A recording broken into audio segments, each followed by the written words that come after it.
परम्बा मां भारती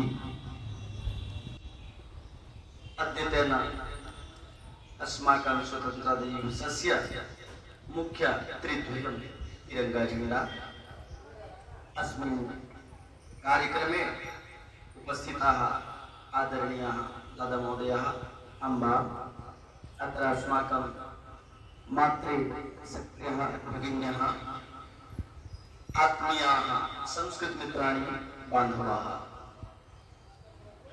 इदम् 870तमः स्वतन्त्रतादिवसः भवतां सर्वेषां कृते शुभं भूयात् मङ्गलं भूयात् इति अहं शुभकामनां प्रददामि। पुनः अस्मिन् परिसरे भवतां सर्वेषाम् अहं हार्दं स्वागतम् अभिनन्दनं च करोमि। मित्राणि, वयम् अद्य 870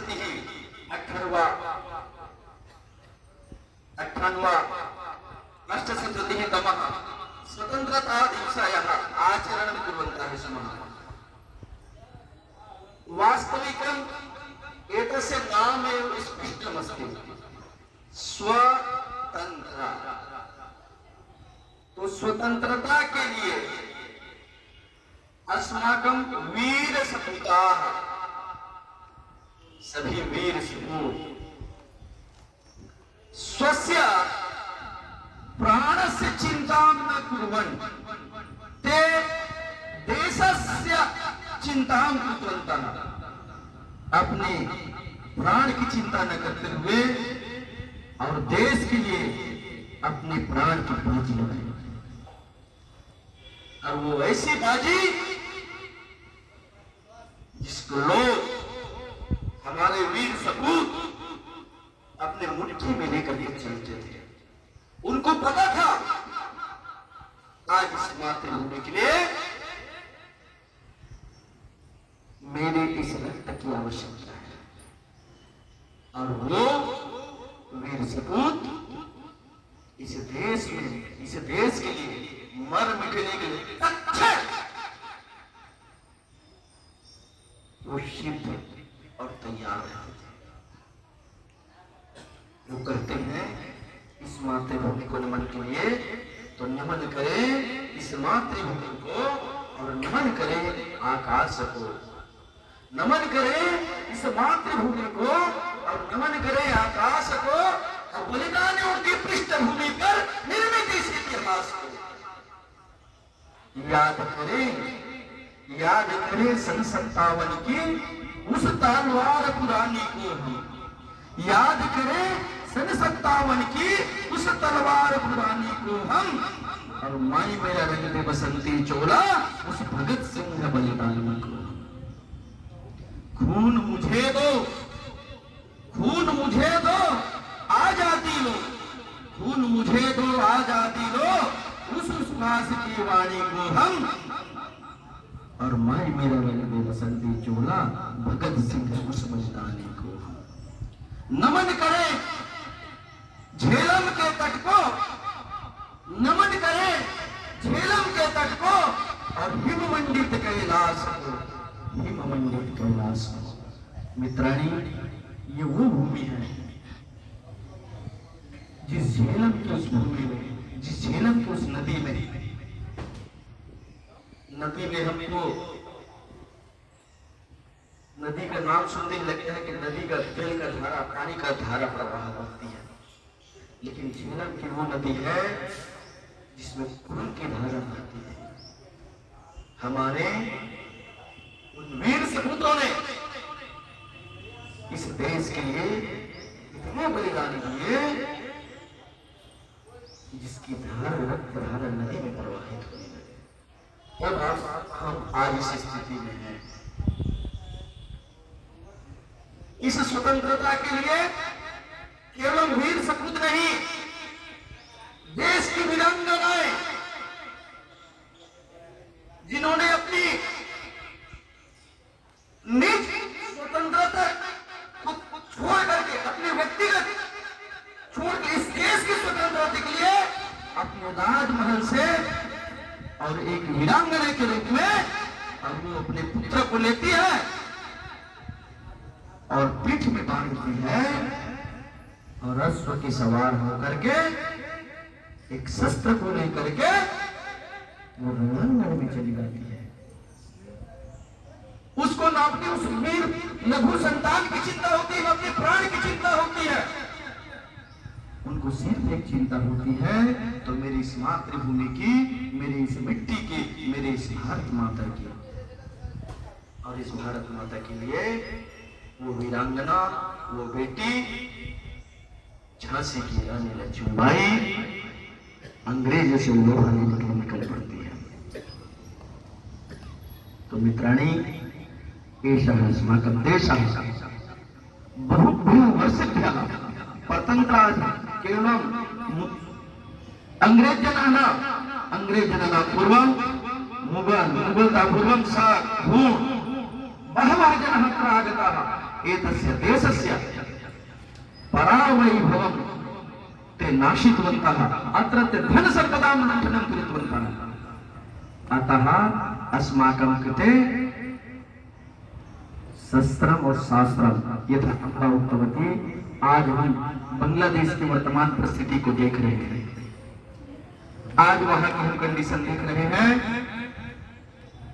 शुरू जिस दिन वहां के प्रधानमंत्री इस्तीफा देकर के देश छोड़ करके और वो दूसरे देश में आकर के शरण ली, और वो देश उनको शरण देने वाली ये भारत बनी है।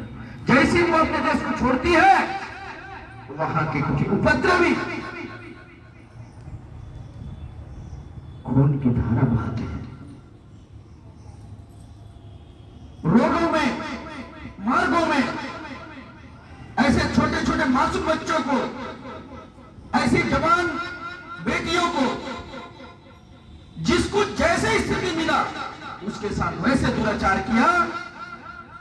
पता लगा कि ये सनातनी है, ये हिंदू है, तो चुन चुन करके और गिन गिन करके जो जहां जिस अवस्था में थे उसको वहीं मारा गया, जिंदा जला दिया गया। लगा कि ये मंदिर है, ये हिंदुओं का है, तो मंदिर को जलाया गया। वो मंदिर जब उस देश की नींव रखी गई थी 1972 में, तो वो मंदिर वहां के लाखों, कौन हिंदू, कौन मुस्लिम, कौन सिख, कौन ईसाई, सब उन्होंने आश्रय दिया और भोजन की व्यवस्था की गई उनकी उस देश के नींव के निर्माण में। और आज वही उपद्रवी लोग उस मंदिर को जला रहे हैं। अब वहां के लोगों को लगा कि अब हमारी प्राण, हमारी कुटुंब खतरे में है, तो फिर वही रानी लक्ष्मीबाई की तरह रणचंडी बनना पड़ा। और वहां की बेटियां हाथ तलवार और भाला और कुल्हाड़ी लेकर के निकल पड़ी है, और वो ज्वाला फिर चुकी है। तो उग्रवादी, उपद्रवी आज शांत हुए हैं। नहीं तो वही धारा, वही रक्त बहाव, वही रक्त रंजित। तो मित्राणि, हमको सिर्फ शिक्षा के माध्यम से, हायर एजुकेशन प्राप्त होने बस से ही हम स्वतंत्र नहीं हैं। आज अपने आप में वो सामर्थ्य जो भगत सिंह में था, वो सामर्थ्य जो चंद्रशेखर आजाद में था, वो पुरुषार्थ हमारे वीर पुरुषों में था। अपने स्व के प्रति, अपने तंत्र के प्रति वो हमको आज जगाना पड़ेगा। आज हमारी शिक्षा प्रणाली हमको केवल शिक्षा तो देती है, किंतु हमको एक बंधक बना करके रखी है। तो इसलिए हमको हमारा जो अपना स्व है, अपने स्वत्व है, अपना अस्तित्व है, उसको जगाना पड़ेगा। तब ये हमारा देश सुरक्षित रहेगा। आज भी यहाँ कब और किन परिस्थितियों में कैसी परिस्थिति आ सकती है, उसकी हम परिकल्पना नहीं कर सकते। तो इसलिए हमको जागना पड़ेगा, हमको संगठित होना पड़ेगा। हम संगठित होंगे तो हमारा आगे का जो भविष्य है वो मजबूत होगा। नहीं तो कब हमारे घर के सामने कोई बंदूक लेकर के, कोई गोला लेकर के, कोई बम लेकर के आके खड़े हो जाए और हमारे घर में डाल दिया जाए, हम देखते रह जाएंगे। क्योंकि आज वो परिस्थिति वो बांग्लादेश में हो रही है। वहां के माताएं वहां के चुन चुन करके लोगों को उड़ाया जा रहा है, मारा जा रहा है। कारण हम सजग नहीं रहे, हम तैयार नहीं रहे, हम अपने अस्त्र को, अपने शस्त्र को, सबको भूल गए। हम बहुत जल्दी भाईचारा की बात करते हैं और भाईचारा की बात करते करते शत्रु को भी हम अपने पास बिठाते हैं, ऐसे बिठाते हैं जैसे हमारा सगा भाई है, और वो अवसर देखते रहता है सांप की तरह, जैसे ही उनका फन उठता है और तुरंत डस देता है। तो हमको सजग रहना है मित्राणी, अपने आसपास को और अपने घर को, अपने सत को, अपने सत्व को जगाना है, क्योंकि अपने तंत्र को मजबूत करना है। तो इसलिए समय बहुत अधिक हो गया है। अहम अधिकं न वदामि, भवन्तः सर्वे अस्मिन् कार्यक्रमे आगताः, अतः भवतां सर्वेषाम् अहं पुनः हार्दिकं स्वागतम् अभिनन्दनं करोमि। तो एकेन वाक्येन स्वस्य वाणीं निर्मामि। तेरा तुझको अर्पण, तेरा तुझको अर्पण, और क्या लागे मेरा, और तेरा वैभव अमर रहे मां। हम दिन चार रहे ना रहे, हम दिन चार रहे ना रहे। वंदे मातरम। भारत माता की जय।